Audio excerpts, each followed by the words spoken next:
original and universal integration to all people's unity and all harmony. Cradle of humanity, cradle of our ancestors. Let us praise with joy the realization of our hopes and raise the banner of solidarity.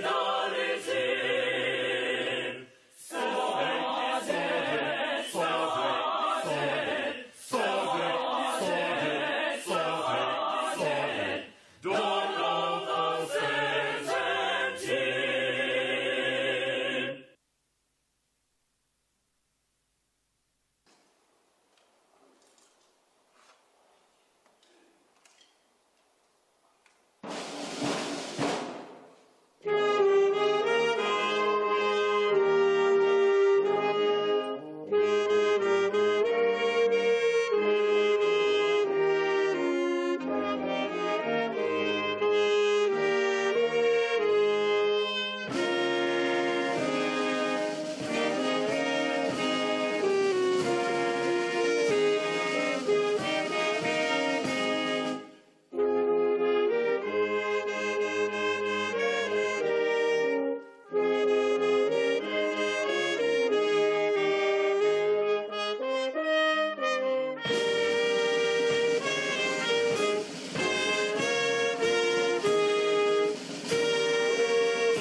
Very much. Now we go, you may be seated. Now we go to announcement. I'm requested to inform you that dinner will be at 6 p.m., the same venue, same transport arrangement that you took coming here. And from here, group photo, 2 pictures will be taken. The first one, Speaker of Parliament and Head of Delegate of SADC Parliament. That's the first picture. The second picture, Speakers of Parliament and Head of Delegate joined by Speakers of South African Provincial Legislatures, Borunaso, plus SADC, SG, and STP. The rest of the delegates may proceed to lunch. Immediately afterward, the Speaker of the National Assembly of South African Parliament will continue with the media houses. Ladies and gentlemen, this marks the end of the official program of the opening of this seminar. I thank you. We will allow our front table. Officials, can you assist us to direct where the picture will be taken so that, it will be taken here. All right. The rest are in Huja Dijotsa Motsekari. Let's go for lunch.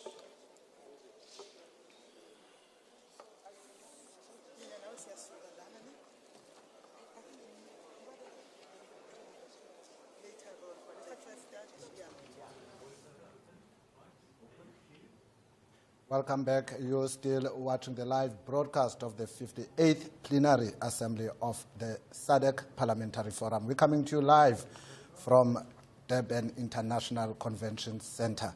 You are watching Parliament TV. And of course, that marks the end of the opening ceremony, and delegates and officials are assembling to take a group photo, and that is the item on the agenda at the moment.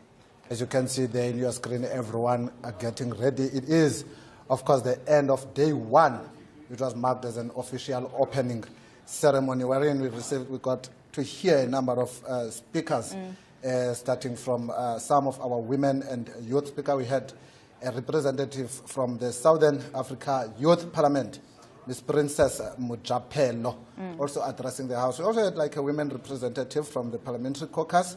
That was Honorable Senator Linda Lorraine Ngumalo of the National Women Parliamentary Caucus in Eswatini. And of course, with that, it must be notable to note that the Speaker of our National Assembly, Ms. Toko Didiza, also provided some remarks and an introduction of from the guest of honor. And of course, we had the acting president of the Republic of South Africa, the Honorable His Excellency Mr. Paul Mashatile, who provided a keynote address to the SADC-PF. And to remind those who are just watching us now, we're coming to you live from Durban, ICC. It is the 58th Plenary Assembly of the SADC Parliamentary Forum. It is day one, and we're looking at having the event for 5 days from now up until Friday, the 5th of December. That is correct. And just a reminder of what the theme is. The theme is the impact of climate change on women and youth in the SADC region, and the role of parliaments in climate change mitigation and adaptation. I think for me, Temingosi, the one thing that I love about this is how there's this golden thread between all these big events that are happening in South Africa. We had the P20 in October, and climate change, and women and the youth were at the center of those conversations. And we even had the G20. It's been quite a very busy year for South Africa. 2025 has been a very busy year for us. But just to share some of the core program highlights that would have come out from this session, it was a high-level plenary session on climate mitigation, adaptation, and the socio-economic fallout for agriculture, water, energy, and livelihoods, and also the presentations. So a number of presentations on progress, challenges, and emerging priorities in climate across the SADC region. And of course, the Deputy President of South Africa, Mr. Paul Mashatile, delivering that keynote address, set the operational tempo for the discussions and engagements that are going to be happening throughout the week. And of course, he emphasized that climate change has become a direct threat to stability, development, and human security across the SADC. He called for parliaments to transform from policy aspiration to policy execution, which is a conversation that we often have here on Parliament TV regarding ensuring that there's a relationship between policy and execution, that people feel the impact of what is being spoken about within these engagements on the ground. Now, the Deputy President also emphasized that the legislative and oversight mandates of the SADC-PF and the parliaments at large are key levers in building climate-resilient societies. Now, as you might know, we are in the KZN, and this is one of the provinces that are highly impacted by climate change, adversely impacted, of course. And of course, such engagements and with so many regional leaders and leaders of different parliaments ensures that the very people that you put in Parliament have your interests at heart and ensure that such things such as disaster management are put on the map and addressed. And we're hoping that all the decisions that will be taken during this plenary assembly will impact not just only in Durban, South Africa, but in the entire SADC region. For those who have just joined us, you can contribute at Parliament of RSA on all our social media platforms. For now, please stay tuned to Parliament TV.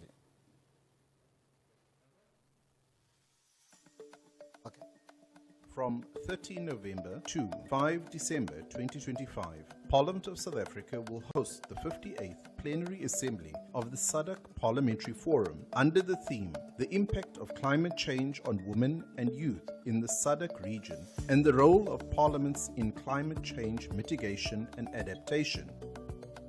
For 5 days, speakers, members of Parliament, and experts from across the SADC region will convene in Durban, South Africa, to move beyond debate to action, forging strategies, sharing best practices, and strengthening the various parliaments' collective power to pass laws, allocate resources, and hold governments accountable. The SADC-PF is a regional interparliamentary body composed of 15 parliaments representing over 3,500 parliamentarians in the SADC region. The forum seeks to bring regional experiences to bear at the national level to promote best practices in the role of parliaments in regional cooperation and integration as outlined in the SADC Treaty and the Forum Constitution. Its main aim is to provide a platform for parliaments and parliamentarians to promote and improve regional integration in the SADC region through parliamentary involvement. Watch the 58th Plenary Assembly of the SADC-PF on Parliament TV, on DSTV channel 408, or through your YouTube streams at Parliament of RSA. Also, join the conversation on social media platforms using the hashtag 58SADC-PF. For more information, visit Parliament's website at www.parliament.gov.za. Your Parliament, your voice, your future. Welcome back. You're still watching Parliament TV on DSTV channel 408. And it is the 58th Plenary Assembly of the SADC Parliamentary Forum, coming to you live from Durban International Convention Center. And joining me in studio now for a discussion is Mr. Shweneni Karusha. He's a Director of Parliamentary Business and Programs in the SADC Parliamentary Forum. Mr. Karusha, thank you very much for joining us at Parliament TV. Thank you very much for having me, and thank you to your viewers. And as you've just thanked our viewers, for those who've just tuned in now, could you briefly explain the central theme of this 58th Plenary Assembly and why it was chosen for this specific moment in the region's development? Thank you very much. The theme focuses on the impact of climate change on women and youth, specifically focusing on the role of Parliament in building resilience in adaptation.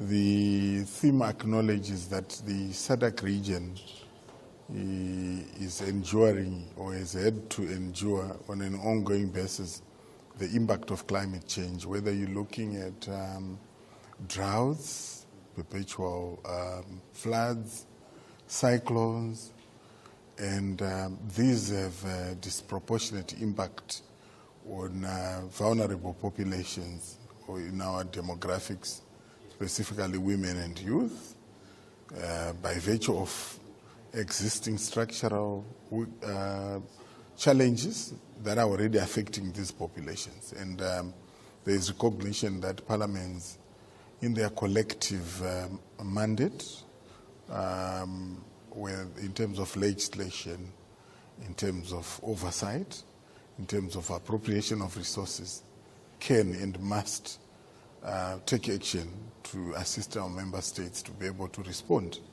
to these challenges. So that's why the theme was chosen. Now, this plenary is a significant gathering of parliamentarians from across the Southern Africa. So what are the key overarching goals you hope to achieve by the end of this assembly here in Durban? I think the overarching goals to be achieved must be understood within the context of the SADC Parliamentary Forum as the collective or apex parliamentary body in the SADC region, where the intention is to bring to bear the collective parliamentary voice in the region, SADC region's regional integration agenda.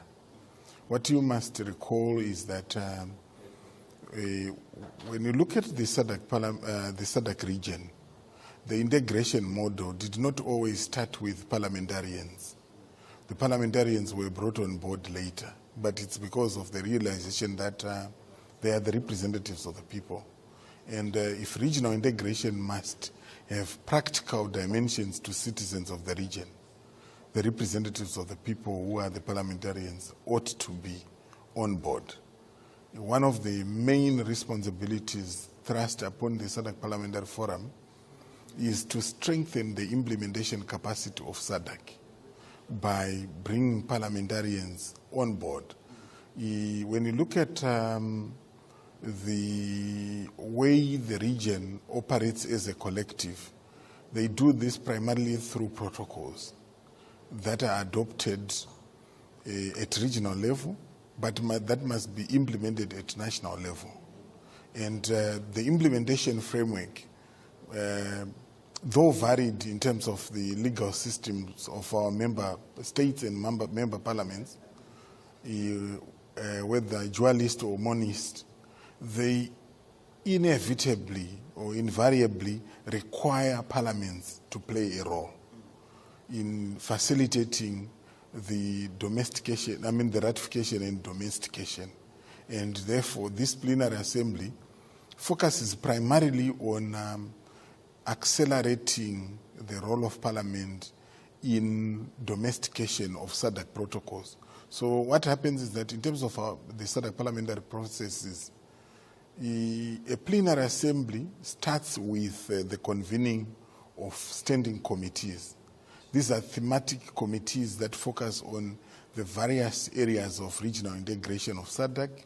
When you look at the SADC Treaty, Article 5, Article 21, Article 5 speaking to the objectives, Article 21 speaking to the areas of integration. There are different areas of integration, and for each area, there are various protocols that have been adopted. And these protocols are at different stages of ratification and domestication.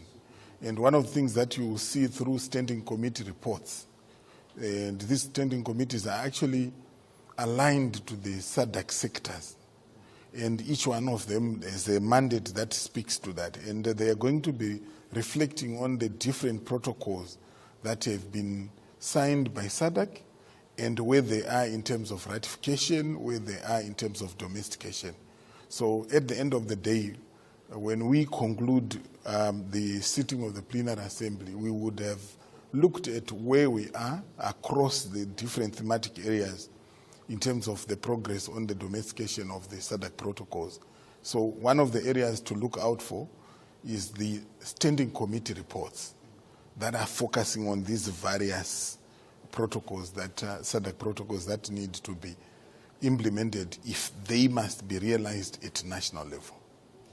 Now, another key function of the SADC Parliamentary Forum is to promote democratic principles. So, yes. What are the most pressing challenges to democracy and good governance in the SADC region, and how is this plenary going to address those? What we must appreciate is that, first of all, the democratization project is an ongoing project.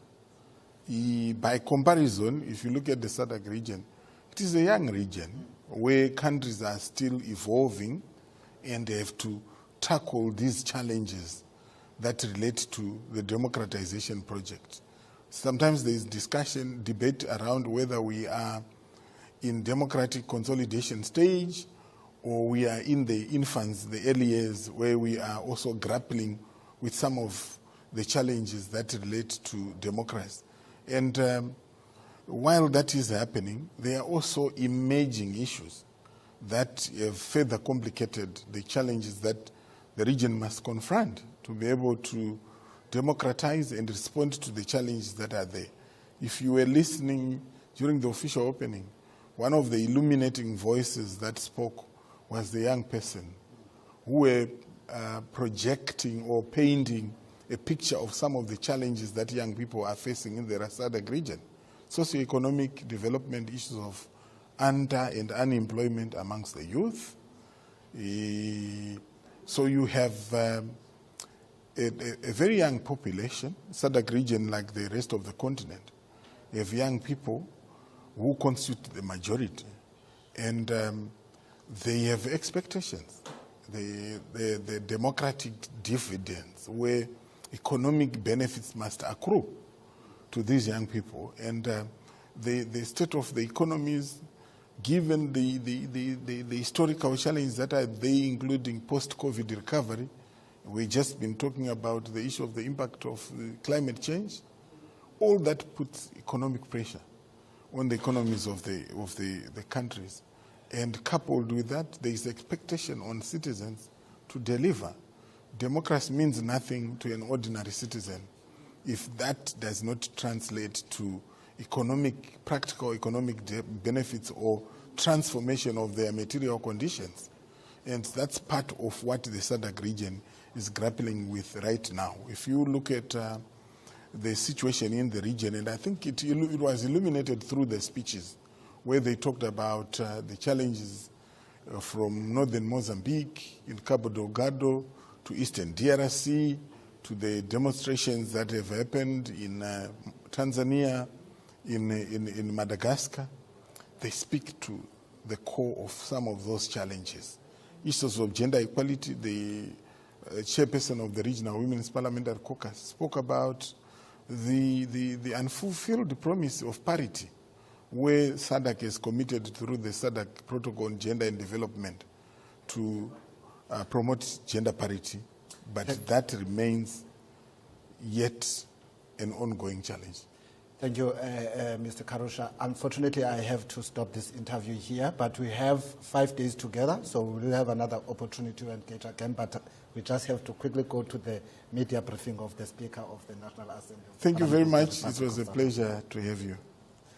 Well, viewers at home, that was Mr. Karusha. He's a Director, Parliamentary Business and Programs, SADC Parliamentary Forum. But for now, let's listen to the media briefing of the Speaker of the National Assembly, Ms. Togo Didiza. SADC-PF, the Secretary of Parliament of South Africa, Mr. Kolile George, ladies and gentlemen of the media, good morning, good afternoon, just after 12.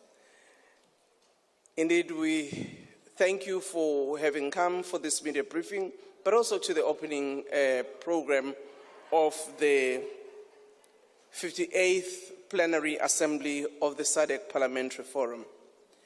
South Africa is indeed honored to host this important gathering of speakers, presiding officers, and members of parliament from the Southern African Development Community member states. The SADC Parliamentary Forum is an institution that has for nearly 3 decades been central to the strengthening of parliamentary democracy, regional integration, and the harmonization of legislation that supports development across Southern Africa. Since its establishment in 1996, the SADC Parliamentary Forum has served as the region's premier platform for inter-parliamentary cooperation. It has contributed significantly to the advancement of democratic norms by developing international recognized model laws, by supporting credible elections through robust observation missions, and by elevating gender equality and human rights within national parliamentary agendas. It is for this reason that it is compulsory for the delegation of every member state to the Parliamentary Assembly to bring 1 delegate from the Women's Caucus of their parliaments. The forum has also amplified the voices of young people, championed sexual and reproductive health rights, and promoted oversight practices that align national parliaments with shared regional priorities. Throughout its history, the forum has demonstrated that cooperation amongst legislatures is not only desirable, but is indispensable to the collective progress of our region. The Plenary Assembly, a biannual session of the SADC Parliamentary Forum, will once again convene to carry this mission forward. And as South Africa, we are honored to host it in the province of KwaZulu-Natal, a region deeply shaped by the intersections of climate change, economy, culture, and community resilience. KwaZulu-Natal has experienced, perhaps more than any other province in recent years, the devastating effects of climate change in floods that have washed away homes, taken away lives, and disrupted the livelihoods of already vulnerable families. Hosting this gathering here is therefore both symbolic and timely. It reminds us that climate impacts are not theoretical but lived realities, and that discussions about mitigation and adaptation must be rooted in the experience of our communities. We meet here in Durban not merely to exchange ideas, but to confront one of the greatest challenges of our generation, the accelerating climate crisis and its devastating impact on our people, our economies, and our ecosystems. The Plenary Assembly takes place at a time when the effects of climate change are no longer abstract, but focused in our daily life, lived realities for millions of people in Southern Africa. Honourable members of the media, you have already heard the interventions that have been made by women and youth on the centrality of why in our adaptation and mitigation strategies we need to take into consideration the livelihoods of young people and women in general. We've also heard when Acting President, Deputy President Mashatile made his intervention in his opening address, indicating as well how in the G20 Leaders Summit they also reflected on the impact of climate change and looked at how best mitigation as well as climate financing can be accelerated. Our region is experiencing more frequent and intense cyclones, floods, and droughts. We're seeing rising temperatures and water scarcity. Millions of our people are affected by food insecurity and growing threats to public health, livelihoods, and infrastructure.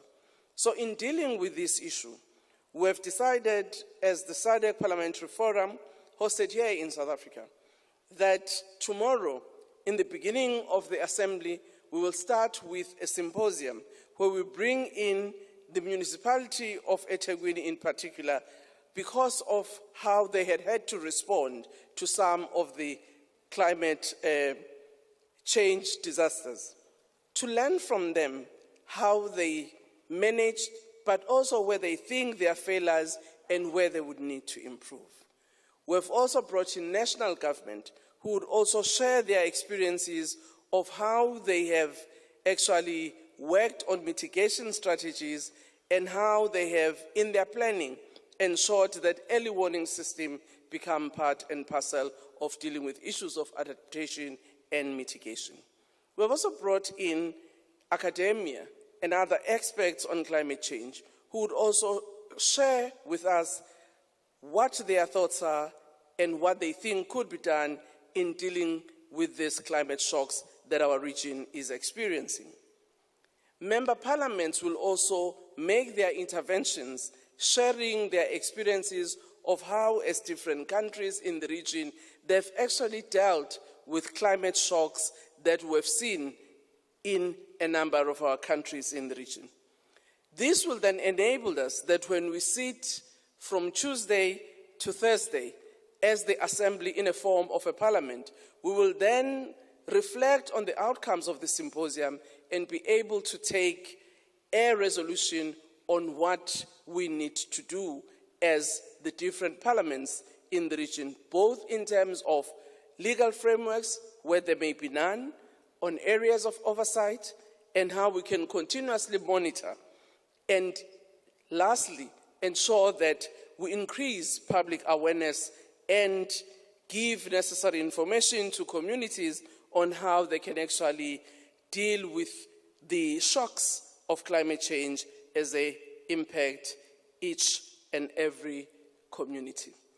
So this 58th Plenary Assembly will also deal with the previous resolutions that had been taken in the previous Assembly to make an assessment of how, as different countries were factored in the implementation of those resolutions of our previous Assembly. So the Parliamentary Assembly of the SADC Parliamentary Forum offers us an opportunity to take stock of what each and every country has done in the implementation of our strategy, as well as what are new proposals that may be making on areas that we need our focus. Thank you very much to you.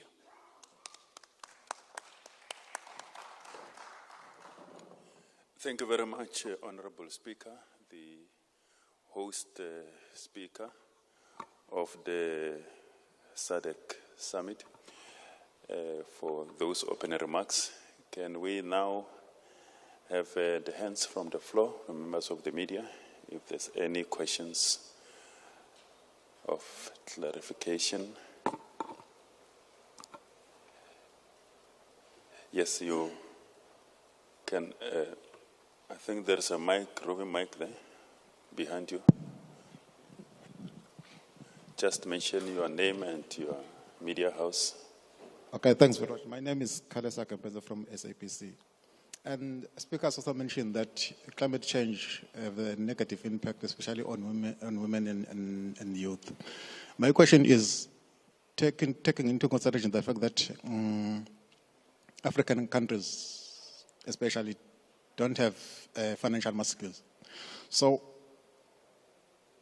how are you going to make sure that you implement this resolution that will be taken here effectively, as you are lacking financial resources to make sure that young people also empower themselves, and also rural women?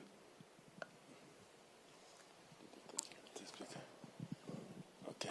Did you want to ask before the speaker comes? Yes. Okay. Just maybe 3 questions, speaker, so that you can answer all of them. Hi, it's Toba Yangema from Independent Newspapers. Just to add to his question, what are the biggest challenges faced in securing funding and resources for climate change initiatives that benefit women and youth? Okay. Any other question? Yours is similar. Yes, greetings. My name is Londi Wekumete. I'm from Imbogo 96.8 FM. It's a local community radio station. My question is probably similar to my other colleagues, but I'll just go for it.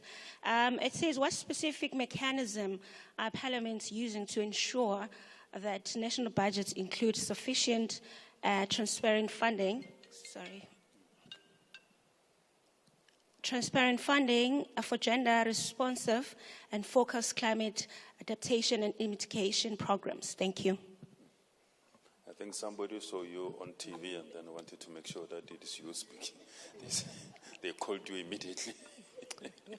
Okay, the 4th one. Okay, good afternoon.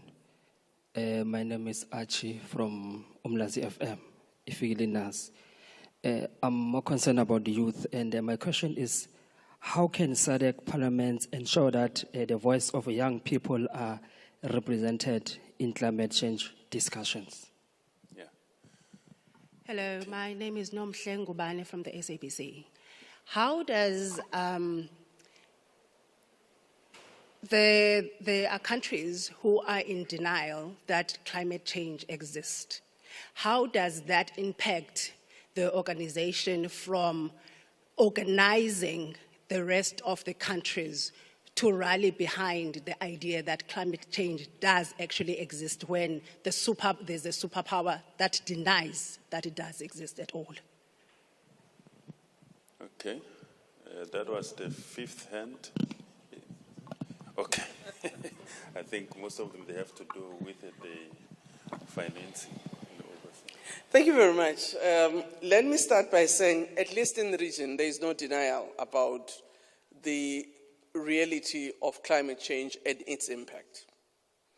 We have, in this region, experienced a lot of inclement weather, climate shocks, not only in South Africa.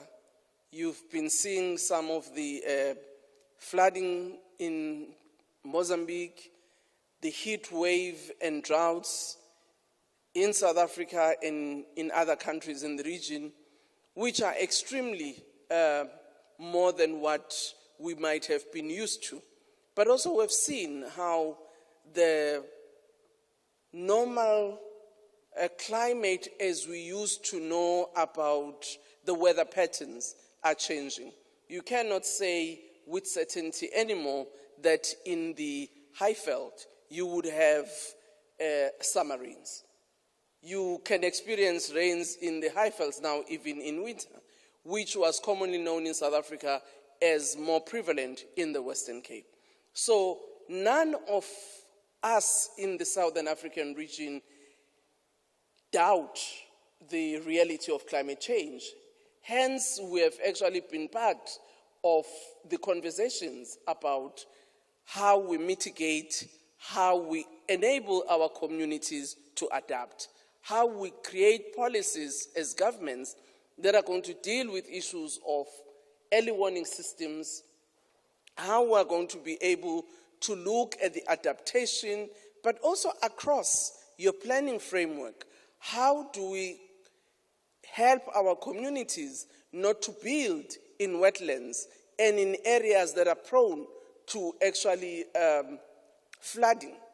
How do we ensure that our municipalities themselves, in the way in which they deliver their services, take care of the stormwater drainage and clean them before the rain starts, all of those are part of the mitigation and the adaptation measures.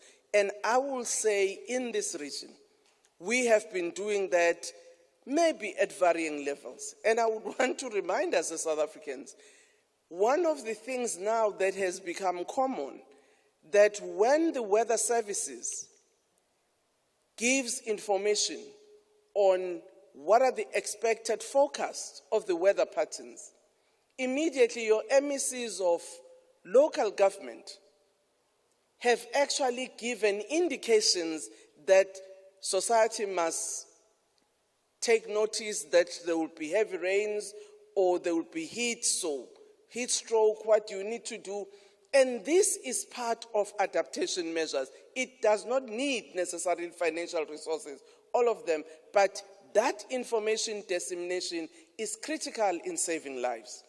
And I would like to remind us, had we listened during that time of the snowing that happened at the time in which we didn't expect the snow in the N3 around Villiers, more people would have been saved. But I think we were still doubting Thomas as to say, hi, if I go early, I might just miss it.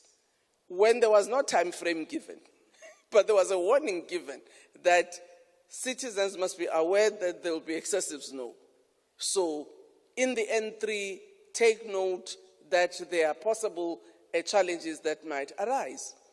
So I'm saying your weather information is now critical more than ever before, which means it becomes part and parcel of civic education, so that before you travel, look at the weather forecast to say where I'm going, what are the possible weather patterns. That is information that enables planning, not just from those who are in government, but also even for us as citizens. That's why for us, public education, and that's why we are saying parliaments must also, as part of their public education with citizens, start to deal with these issues. Help communities not to settle on areas that are wetlands, because when you have inclement weather, they will actually experience more disasters. So that in itself becomes important. Obviously, as parliaments, in terms of our lawmaking, we need to ensure that we draft legislation that enables society, but also as governments, to be able to plan together on mitigation and adaptation strategies that will assist our communities. You have seen departments such as Land Reform and Rural Development, which have invested a lot of resources now in Geoinformation System, GIS, where they can actually utilize the drones, and have trained pilots within the department of people who can then assist government to actually utilize the drones so that we can assess immediately the extent of the disaster, the need for response, so that those who have to do responsive work can exactly know where to go. So you've seen the work in the presidency on the Climate Action Fund, which is also about ensuring that we increase the level of investments that will deal with issues of climate change. And what is important is that as legislators in the countries in our region, we now need, when we look at the budgets as presented by the Minister of Finance in our legislature, we need to look at critically how does this budget enable our countries to mitigate climate change. And it may not be only in the ministries of environment, because ministers of agriculture will also need assistance in research and development so that in developing new crops that are drought resistant, they can be able to assist farmers so that they can withstand the extreme droughts or heat, like one of the work that Food and Agriculture Organization did with the Forum for Agricultural Research in Africa, where they developed a drought-resistant maize seed, which now farmers are using such that they can provide for food security even where there is such inclement weather.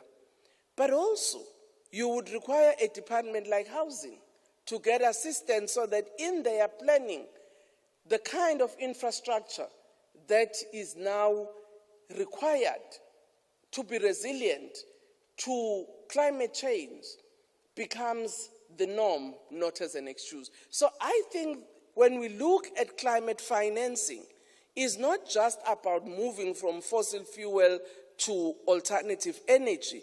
It's also about adaptation of how the different sectors can, in their preparation and their planning, ensure that we can now plan our infrastructure in a manner that responds to climate change, but also investment in information and innovation. Because if information is only thought of a few, those who are planners, those who are decision-making, it limits the capability of the citizens to be able to respond themselves into issues of climate change. So all of those, from a planning point of view, from a resource mobilization point of view, even if you may not have resources, but how do we utilize the limited resources that are there in our countries so that we can assist in adaptation? My brother from Umlazi FM, you talk about young people and how we can make sure that young people are part and parcel of the mitigation and the adaptation strategy. You heard in the presentation, there was a young person who was representing the voice of youth 2 years ago. Working with the SADC Parliamentary Forum, we mobilized about 400 young people in Johannesburg from SADC region who were looking at how, as young people, not just as recipients of information, but what actions can young people themselves take as advocates and activists of ensuring that we address issues of climate change. And I'm sure at local level, young people can come up with solutions of how we can deal with climate change. That's why for us as SADC, that voice of youth is very important. That voice of women is very important to enable us to also understand from the perspective of young people, of women, of how can we assist and work with them in creating policies, legislation that can respond to climate change, taking into consideration the impact that women and youth face. Thank you very much.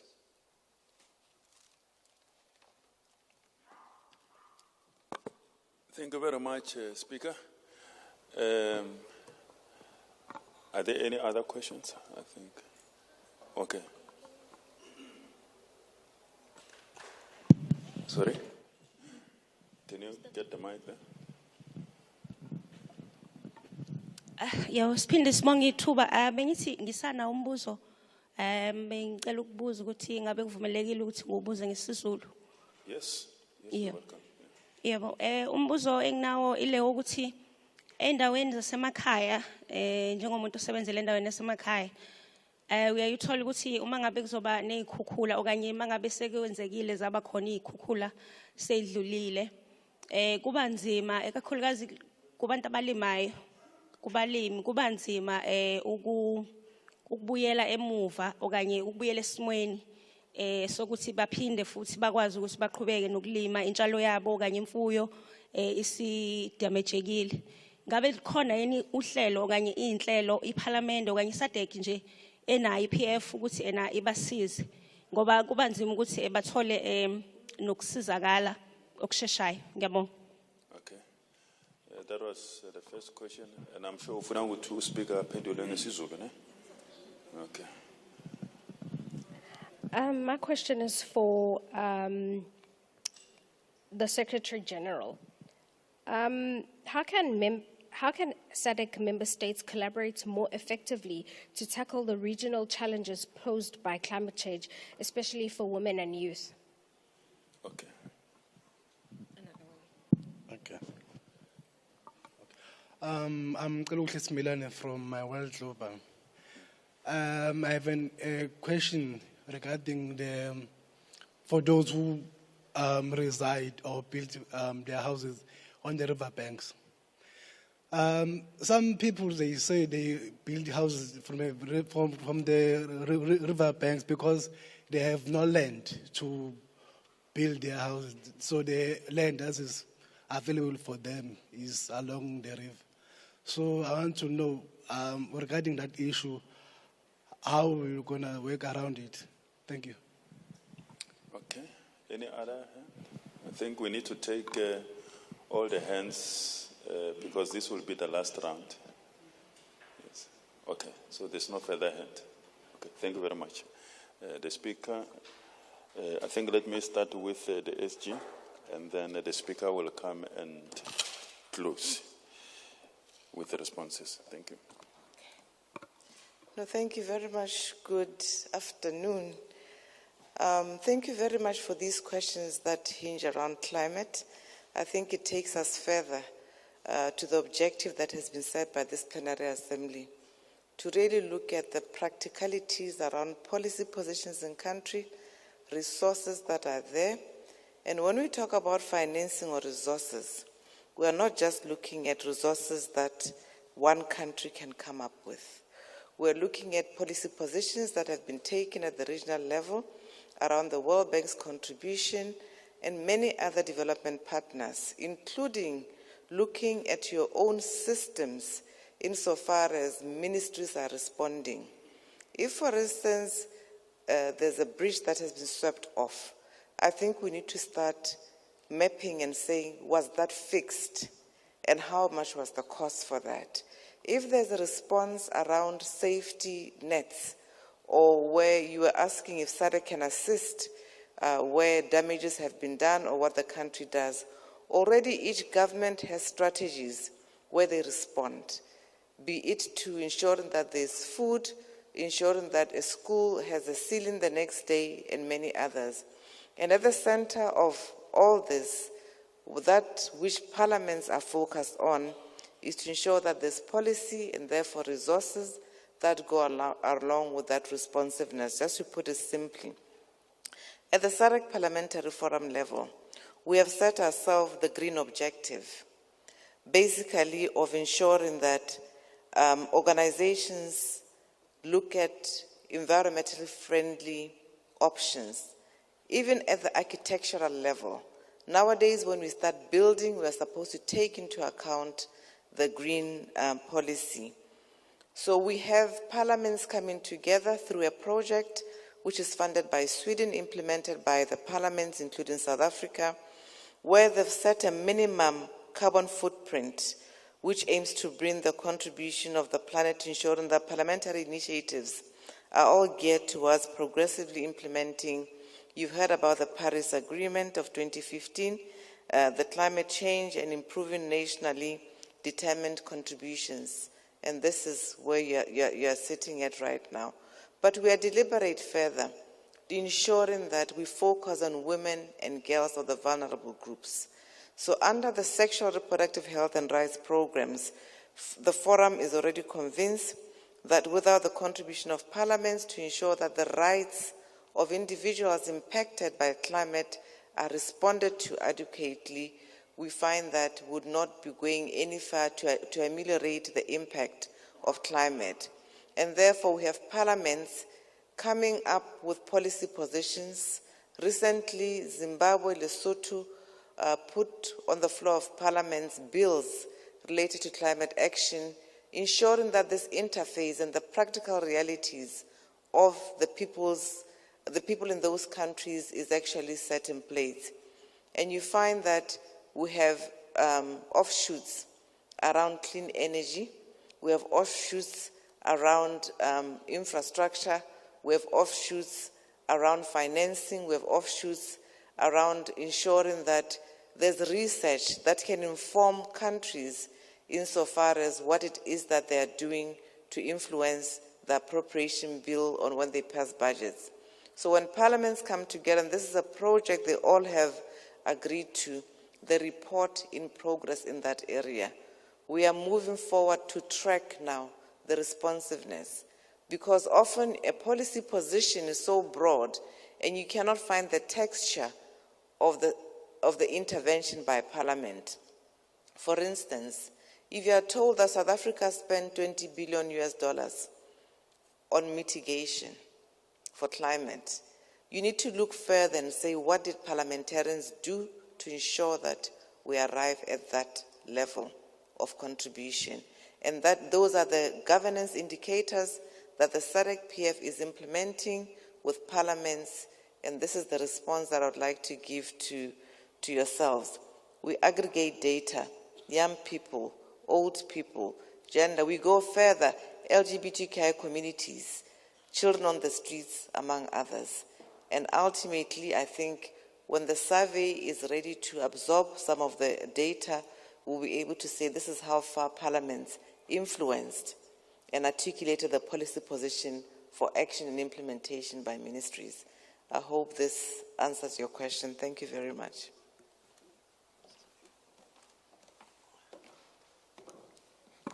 Thank you very much, Madam Speaker and Madam SG. Good afternoon, colleagues. I will just emphasize two aspects that relate to the twin response that our country, similar to others that we have adopted to deal with climate change. The first one is adaptation and mitigation. As we do now, since 2021, the President established what is called Climate Commission, a presidential climate commission. And that commission set about to look at various instruments that can assist what is called a just transition framework. So that when we do developments, infrastructural in particular, the mitigation dimension of planning, it looks at climate-proofed instruments for financing development, whether it's private sector-led as well as public sector-led. But secondly, when budgets are planned, we have a research agency in our country called Center for Scientific and Industrial Research, CSIR, that also came up with a blueprint of how infrastructure development can be finance-proofed such that our resilience mechanisms are strengthened. So when we look at budgets, they are looked at it in that context. So at the level of Parliament, there's also oversight committees of Parliament in both houses that when they examine developments, they are also guided by these frameworks that our country is a signatory to in terms of the climate commitments that we have globally. How do we help communities? Of course, it depends on each country's budget framework. In our own case, you would have seen both KZN, Eastern Cape, and many others where the issue of climate change is no longer an abstract. It is now real.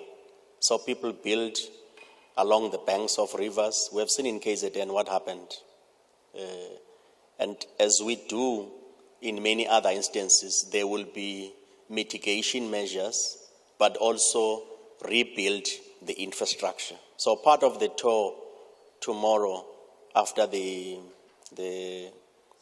summit, the symposium rather, there will be sites visited to also see the devastating impact of that and what measures have been done to fix some of the developments such that there's mitigations. But also in the main human settlement developments in our country, a lot of campaigns are being done to relocate people in certain areas. It is not an easy exercise because there's a lot of factors that makes people reside in certain areas. But there's a lot of measures to make sure that any new developments around human settlements, around public infrastructure like roads, there's measures to make sure that we apply the just energy transition framework to guide investment decisions for public infrastructure. Thanks.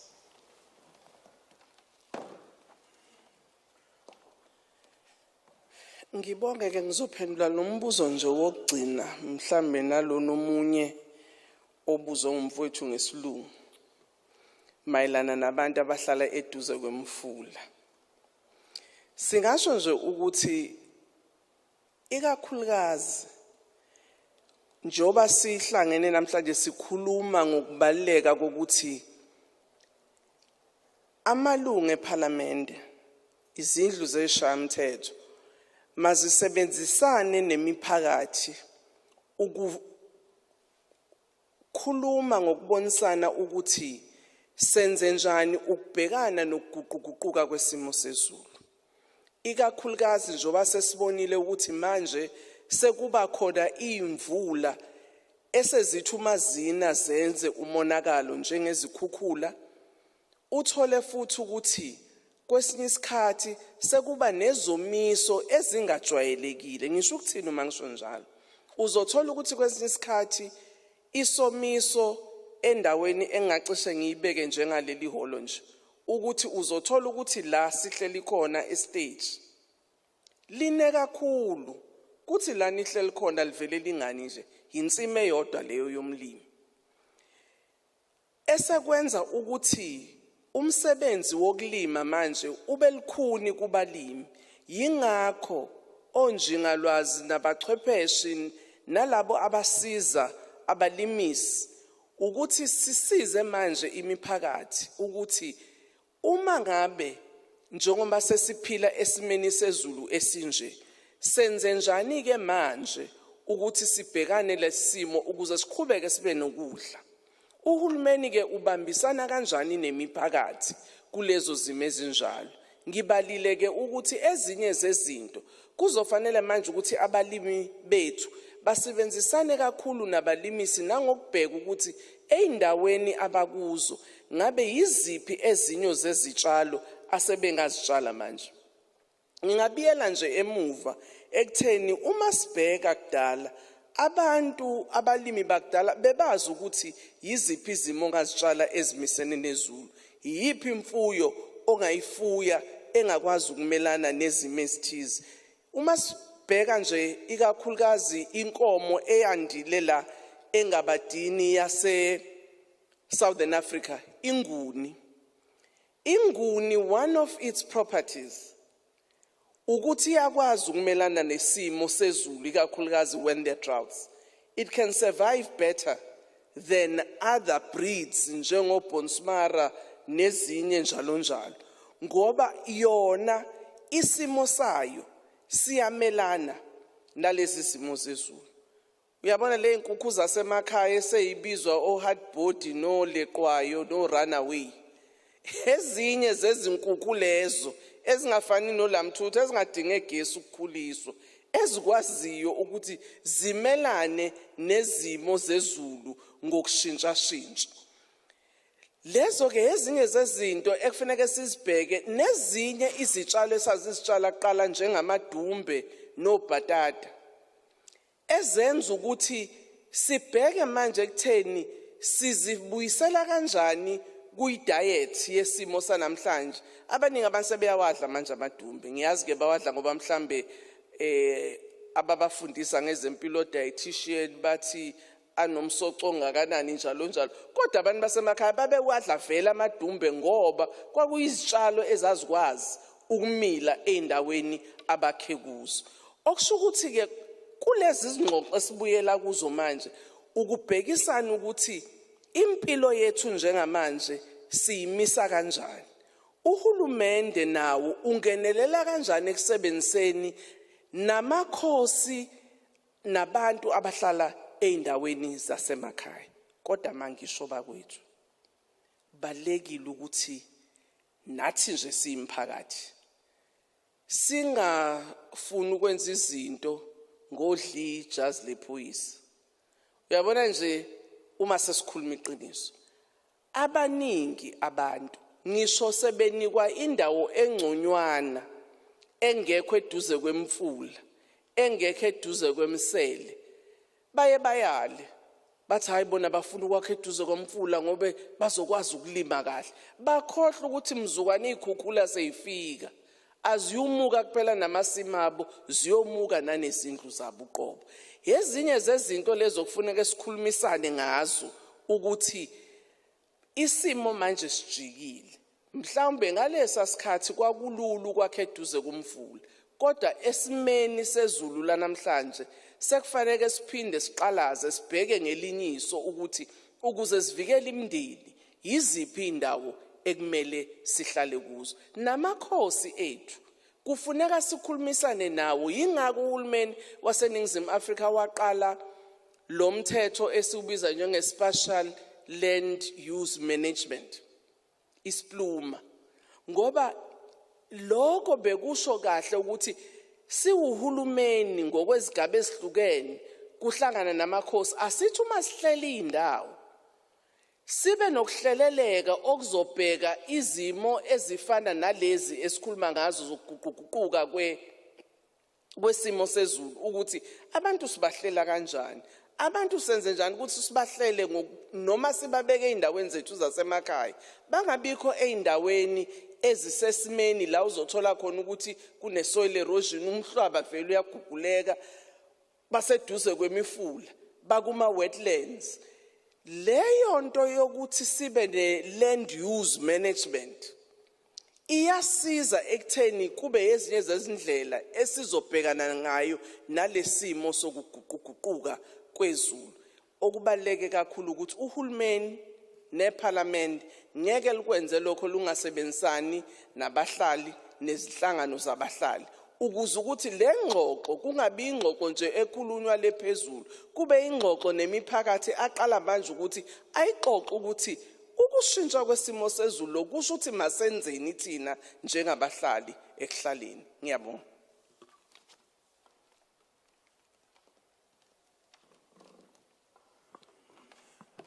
Siyabonga Somlomo. Kakhulu. I think we agree that this will be the last round of questions. I must say, Speaker, that I appreciate your leadership in bringing this summit to KZN, because after this illuminating engagement with the media, I think because of the lived experience of the effect of climate change in this area, in this region, you can see the appropriateness of having brought this summit here. It's not just symbolic, but it's very appropriate, and you can see that also from the, the insightful questions that have been posed. So thank you very much to the members of the media, to the Speaker of the National Assembly. Thank you very much to the Secretary to Parliament, to the Secretary General of the SADC Parliamentary Forum for this engagement. Just to say that there is lunch next door, so you remain the guests of Parliament. We don't want you to leave hungry. I believe that there is still lunch just next door, around the corner. But also to emphasize that this was the opening of this summit. The discussions are continuing for the next 4 days, tomorrow, Tuesday, Wednesday, up to Thursday, at the Coastland Umhlanga Hotel. So we are moving from here, from tomorrow. We will be at Coastland Umhlanga Hotel, and you are invited to be there to cover the sessions. The Speaker, I believe also the STP have spoken about the visits that will be conducted during the course of the sessions. So you will be invited also to be part of those and to cover them. But thank you very much. This brings us to the end of our engagement. Thank you very much. Opening, or should I can open. Okay.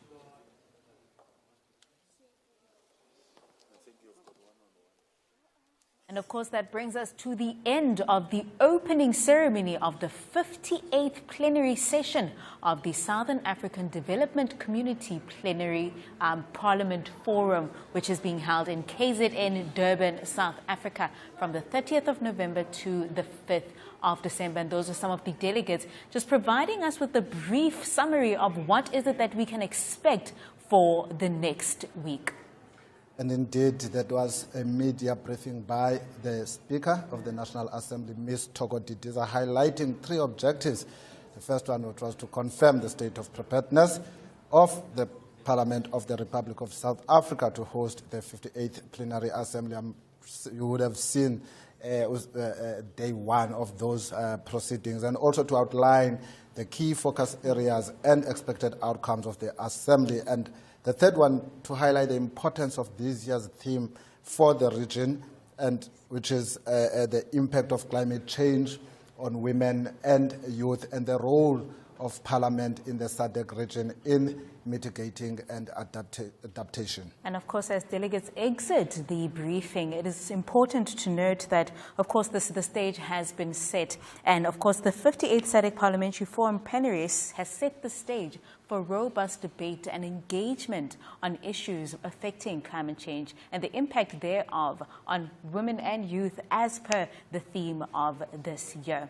And of course, you're still watching Parliament TV, and we want you to let us know what the impact of climate change has for you where you live, because it's not just in the regions of the KZN where we are and where the SADC-PF is being held this year, but it's also in other regions within our country where the adverse impact of climate change has affected people, not just in terms of their homes, but in terms of their livelihoods and how they participate in the economy as well.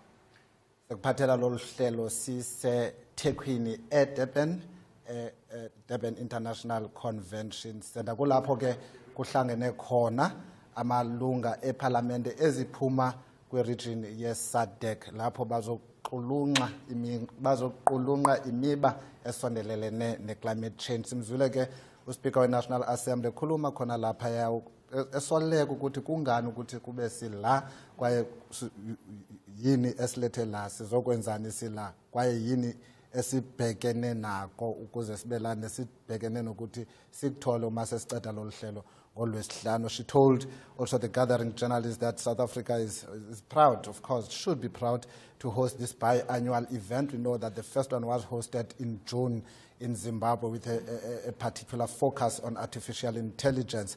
She also emphasized that this gathering is all about strengthening parliamentary democracy, regional integration, and harmonizing laws that drive the development across Southern Africa. We have 15 member states of the SADC region represented here, together with African Union and many other relevant bodies in our continent. And of course, this is also a sign that the work of parliaments is not only just within the parliament where you live, and it also extends to the provinces and the local municipalities. And as you heard with the conversations that we've been having here on Parliament TV throughout the day, you've seen how importantly leadership has taken up some of these issues, such as climate change and the adverse effects that it has on you. But also, this is also an indication that it's not only in the provinces, it's not only nationally, but it is within the Southern African region as well, meaning that the leaders that you have chosen, the leaders and representatives that you have chosen during those votes,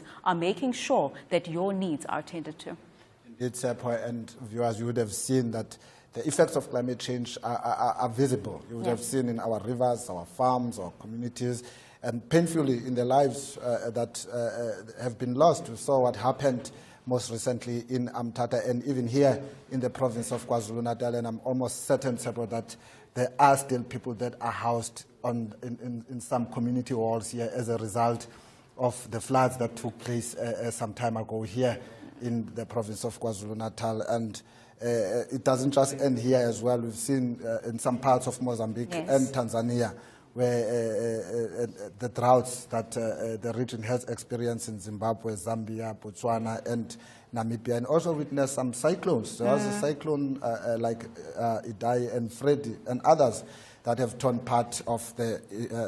apart infrastructure and some livelihoods. I mean, lives have been lost. And there are still people in some parts of the country and in some parts of the region who I'm almost certain are still looking for their relatives who would have gone missing as a result of the floods and all those that are happening, everything that is happening as a result of climate change. Yes. And of course, Tim Ngosi, I think throughout the conversations that we've had throughout the day, you realize that leaders are saying that this is a wake-up call and that provinces, and not just provinces, but countries as well, should be awake to the fact that climate change is here. I think ahead of time, when people did speak about climate change, people didn't really take it seriously because we did not see the adverse impacts, right?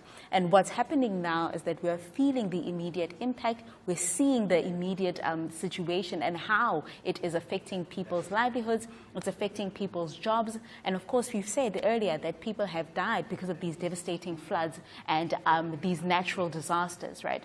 So I think it's what I've taken away from the conversations that we've had throughout this morning is that leadership has seen the importance of ensuring that policies, of ensuring that implementation when it comes to climate change and disaster management is being done and people feel it on the ground, because ultimately people are feeling the effects of climate change. Talking on implementation, I think it's also important that there are mechanisms that they put in place as part of oversight to ensure that whatever decisions that get taken in assemblies like this one do really find their way in the parliaments and somehow down to the committees of those parliaments and also to the relevant government department, that they are implemented and that those who are supposed to implement are also held to account when implementation does not take place. And also, the Speaker emphasizing that the real victims of all this climate change is the women, youth, persons living with disabilities, and those vulnerable groups of people from the previously disadvantaged communities. And of course, conversations have been ongoing, and it doesn't only start now with the SADC-PF 58th Assembly Plenary that is happening in South Africa, Durban, KwaZulu-Natal for 2025. Conversations have begun as late as 2022 already, when issues such as climate change and the impact thereof have been discussed and canvassed. And of course, solution-based conversations between the leaders and regional leaders of the SADC countries. Now let's reflect on what happened 3 years ago and what some of those conversations were at the time and how they're going to filter through in the SADC-PF for 2025. My name is Cedric Frolic. I'm a Member of Parliament and the co-chairperson of the Ad Hoc Committee on Flood and Relief Efforts in the areas affected, KwaZulu-Natal, Eastern Cape and also the Northwest Province. Today is our second day of our visit. We started in KwaZulu this morning, and then thereafter we went to do a few site visits of where most of the damage, especially to road infrastructure, took place, where certain roads and bridges were swept away. And then we were especially touched by the conditions surrounding the Tonga water treatment plant that has been completely destroyed. That means that the northern part of eThekwini and part of the province is badly affected, and local communities need to make use of water tankers to get water. What is a great source of concern is the massive impact that the infrastructure had on the livelihoods of people, where people now have to walk very far distances to get water. And the treatment plant was really quite a source of economic activity in the area, and a lot of people relied on it. We are informed that there are a number of households still who are undersupplied by water from these tankers, and that is something that needs to be addressed not only by the city but also by the Department of Water and Sanitation. We ended up in the afternoon receiving a very brief introduction to what the Transnet with the Department of Public Enterprises have done to ensure that the economic activities at the Port of Durban is continuing. And we are also now at a high school where most of its extramural activities have been cancelled due to the sporting fields being completely destroyed. Also, the infrastructure that is used by teams such as change rooms are no longer usable. The swimming pool is completely destroyed, and there's also a number of classrooms. We do notice that the Department of Education in the province have put up 5 to 6 temporary classrooms to ensure that teaching and learning continue. We were very touched this morning by the openness and the frankness of the Premier of KwaZulu-Natal, His Honourable Mr. Sihle Sikalala, on the challenges that the province as a whole face. He didn't shy away from the problems that are there. He gave us a frank account of what the province and municipalities are doing, but he highlighted one issue. One issue is coordination needs to improve. Coordination must improve between the government departments that are active and also the NGOs. Currently, the government is made to be seen as a government that is unable to carry resources. And it can't account, and lots of things have been said. But lots of these NGOs have been given lots of money to assist people. Nothing has been delivered on the ground. I'm told when we got a letter from the US consulate saying they've given the Solidarity Fund. They gave Solidarity Fund 8 million. But we have not heard anything from Solidarity Fund. So I'm mentioning one. But we also hear organizations like your National Lottery saying they are busy working. They will be there, but what they do is not what they promise or they publicize. It's not. And I'm saying so because I've been critical on this point. Now some have begun to send us reports and you begin to see that really what they claim is not what they are delivering. NGOs are apparently receiving donations as in cash and in kind, and there seems not to be good cooperation between the NGOs and also the government departments. But he further shared with us the importance of accelerating the relief from national government. And that is something that the committee will definitely take up very, very seriously, because indeed the province needs additional help.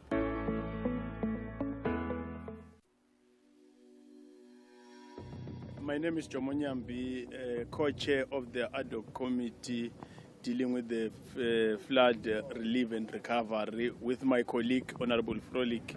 We've got the delegation of Parliament. Will understand that the Parliament decided to have this joint committee coming to KZN. So we started today at Umlalazi local municipality, where we got a briefing about what has been done up to this far. In doing the assessment, members were able to engage. It was a robust and a frank assessment. And the local municipality, led by the mayor and the MM and some councillors, were able to clarify us. The president was very clear in leading cabinet that they've got some 3 phases. The first one is the human relief one, and the second one is the recovery one.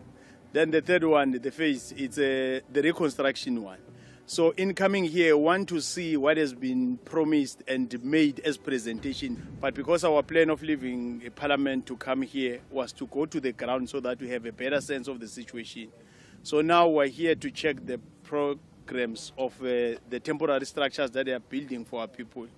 But one thing that is coming up clearly is that there are some serious challenges, like the homestead we're in, more than 21 kids, a serious dire situation. It's clear that probably it's a long overdue. Honourable members in Parliament have been saying it for years that if we can change the formula and have much time on the ground and less time in Cape Town, probably can go a long way to assist our people. And we have some serious challenges. Your scholar transport, learners that are still walking some long distances to access education, which is a right to them. But of course, we are taking all these issues and will refer them to the right portfolio committee and select committees and relevant ministers. But we are still around for the next few days. So we'll be making sure that whosoever is coming as a relevant stakeholder will be raising what is coming out today. The disaster management conference here in our province.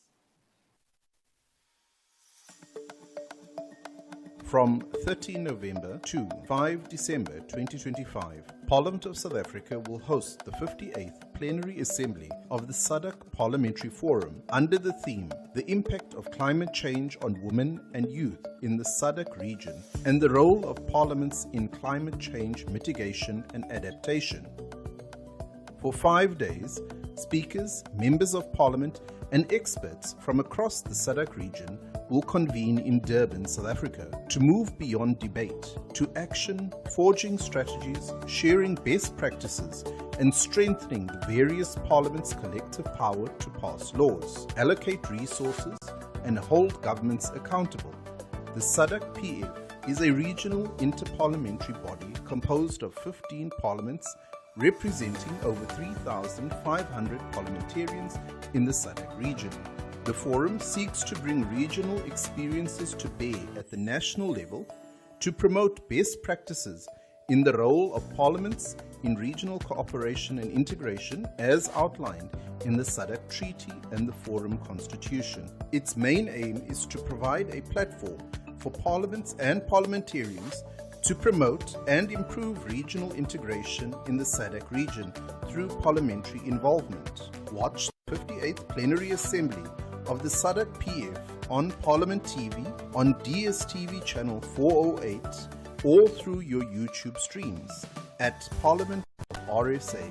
Also, join the conversation on social media platforms using the hashtag 58SADC-PF.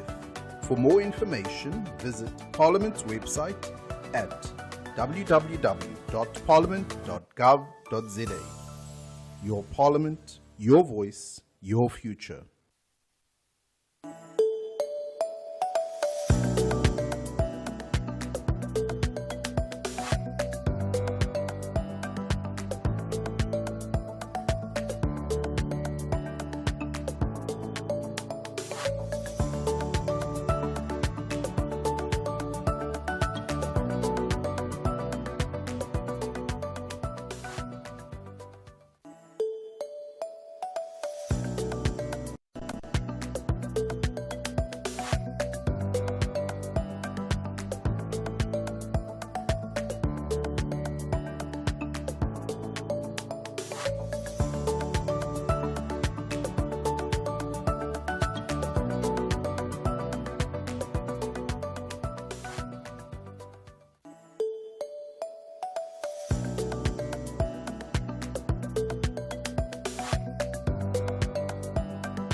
still watching Parliament TV as we build up to the SADC-PF, which is the 58th Assembly that is happening here in KwaZulu-Natal, Durban. And now we are privileged to have Honorable Boemo Sekgoma, and she is the SADC-PF Secretary General. She's just going to give us some insight on what the SADC-PF is and what it is that you can expect.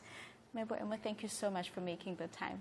You're welcome, and thank you to for your viewers for checking in. Yes. Boemo, I think first things first, let's start with the theme. You said that the theme is the impact of climate change on women and youth in the SADC region and the role of Parliament in climate change mitigation and adaptation. What was the conversation around the table before getting to that theme and deciding finally that this is the theme that is going to anchor the 58th Assembly for the SADC-PF? Thank you very much for this question. I think what really anchors parliamentary work often is the representation role of parliaments, where they encounter complexities that the citizens live through, of particular importance, where governments think they've built schools and the schools get dilapidated and the roofs fall off, children can't go to school because they've just had a storm. Sometimes the bridge is swept over, children can't go to school. There are more reports and incidents of gender-based violence-induced crimes, children falling pregnant, unintended pregnancies, and you find that there's a rise. Often when there's a climate crisis, there's a rise in unintended pregnancies, reports in sexual violence, and many others that I could cite. We also know that government also sometimes is constrained. The supply chain of commodities is interrupted. Hospital functioning is interrupted, and many other things that I could speak of. And the realization that all of our governments have signed to the Paris Declaration of 2015 and have come up with national strategic frameworks or plans where they've committed to mitigation measures around climate, where they continue to track, where the issue of financing becomes a concern of how those are going to be afforded or not, really is at the fore of why we need to continually dissect and track where we are with the issue of the impact of climate in communities, and also on how government itself interfaces with scaling up and being responsive. So we've had successive plenary assemblies where we've discussed the issue of climate. We looked at the energy transition in Angola. Mauritius, we also looked at the impact of climate, this COP that our members of parliament are continually engaged in. And when we arrived at this season, where South Africa felt we're going to look at climate, we said yes, because we have taken a decision as a plenary to develop a model law on climate change. And therefore, this becomes very important before we start the drafting process, to really hear from countries and begin to look at the texture of this model law and what we can influence at that point. Now, Boemo, of course, dipuo tsa lona di bua ka basadi le batjha.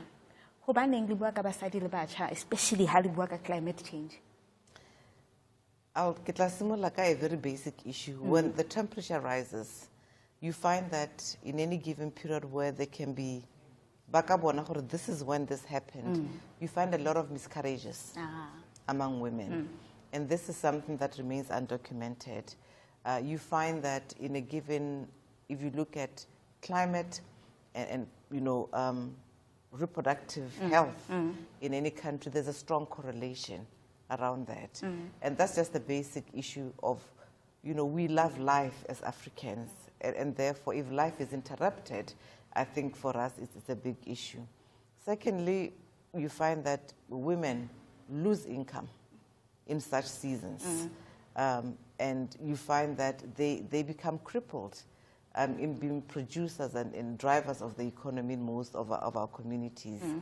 They are the ones who have to sit with children who are pregnant and therefore reversing any productivity that they would have, started off. Now the young children are also affected because we are talking of child marriages in the region.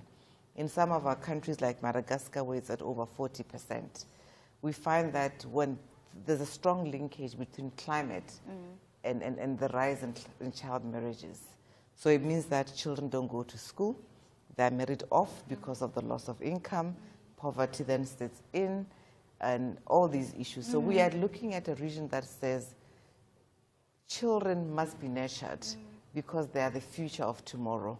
But if they're interrupted in early childhood development, if they're interrupted in terms of literacy, if they're interrupted in terms of even beginning the journey, then we believe that this is one of the factors, structural issues that governments must address. You're speaking about something, we were talking offline with the colleagues about how mind-boggling it is that things like child marriages still exist, right? And you're making a linkage between climate change and the prevalence of it, which is something that one would not think of, right? Now, in that regard, Mebwemo, how important is it that government, not just from provinces, but national as well, and of course as the SADC region, involve themselves in policy making, but also ensure that policy meets implementation and that people feel the crisis management, the disaster management and planning on the ground? You can't spend without policy. So policy means the position of government. We can sit here and describe what we've been describing, but if government has not come out full in terms of a policy statement, then there's no guidance for the country. And we focus on Parliament simply because they are mandated through constitutional means and any other to be the ones that look after and pass budgets for our countries. And therefore, if they don't begin to critically look at the emerging issues, the ecosystem within which we are working with and developing within outside climate, then it means that implementation will not happen.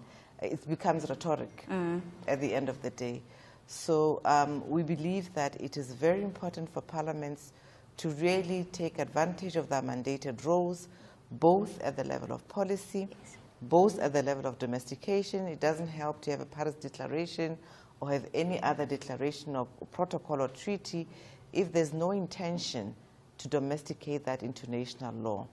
And further, when you go through appropriation of resources, if your budget does not indicate any movement around young people, around children, around hospitals, around all these issues, then it means that we have not even begun to look at these instruments in good faith. And I believe that for us, parliaments need to really begin to say, what is the movement that we're making in this regard? And for people that are watching at home that did not know about the SADC-PF, right, that feel that I'm not interested in politics, right? Let them do what they do. All they ever do is talk, have tea, and that's it. Just tell them about the importance of engaging in the SADC-PF, the importance of watching these engagements that are going to happen throughout the week, and practicing active citizenship also, and ensuring that their voices are heard and placed not just on the national scale, but obviously on the continental scale as well. It's very important because SADC is not faceless. SADC has people that you have voted for and ceded your rights to them to be able to do what you wish for as they come into office. And therefore, SADC Parliamentary Forum is an avenue where at the regional level, we really push members beyond what they claim to be sovereign, because they're sovereign parliaments and sometimes, no, South Africa is not ready for this, Angola is not ready for this, Botswana will not do this. However, at the regional level, we basically amplify and restate commitments. We become the conscience of our parliaments. And also we become those who mold that innovation. I don't know, you've often heard a lot of times everybody speaks sense, but why isn't there action? Yes. And I think that's what the citizens are really yearning for. Where are the teeth? The teeth are there, the conscience is there. We need the activism from civic societies to be able to identify and say, I've seen that Honorable Tokodi Diza is a member of parliament, Speaker of Parliament, also sits at the SADC Parliamentary Forum, so that whatever it is that we resolve on, they must check if indeed it plays out at the national level. And therefore, if they don't come forward to lend their voice as part of participatory democracy, the nuances around what citizens really need and what technocrats think and what politicians believe to be the case, there will be a disjuncture. And therefore, demanding your rights, and the only language that parliaments understand is that of the vote. If you don't put your foot forward to be visible and be counted, you will never be known for what you really, really are demanding. Yes. Knowing is a different issue. We all live this. We all live the reality. We all have houses that have been swept away by floods. We've all not been able to cross a road because, however, priority of what is demanded by citizens is quite important. And therefore, attend committee sessions. Listen in to evaluate the effectiveness of your member of parliament. Be able to evaluate and influence the agenda. You can't influence the agenda from Facebook or from not knowing. However, you find the inroads through the parliamentary forum committees and by extension, the individual members of parliament into those countries. And that is the only way that influence, real influence, can be realized. So basically, look for ways in which you can personify parliament for the people, by the people.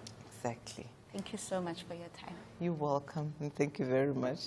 And of course, that was Honorable Boemo Sogoma, and she is the SADC-PF Secretary General, giving us some insight on what the SADC-PF is, what it does, and why is it that you should be interested, and why you should practice active citizenship and ensure that your voice is heard, not just on the provincial level, not just on the national level, but also on the regional level. Now, you're still watching Parliament TV. Stay tuned.